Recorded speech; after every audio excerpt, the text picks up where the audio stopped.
Hello friends, how are you all? Welcome to AYG Tech World YouTube channel. So in this video we will see about how to extract table from an image.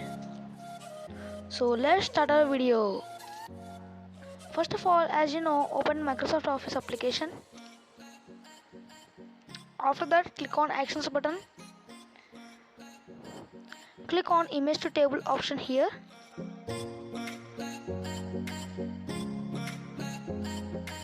Click and drag here so that you can see your photos.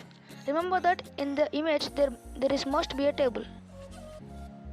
Click on Continue option here to extract table from image. So here is a continue option. So your table is now extracting.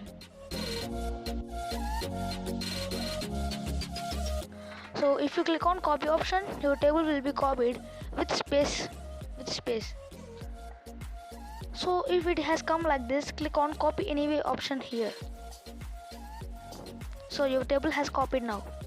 So if you click on open option, your table will be opened from Microsoft Office Excel. If it has come like this, click on open anyway option. So now it has opened from the Excel sheet. So it will be helpful to edit your table again. So thank you friends, thanks for watching. Have a nice day. Jai Hind.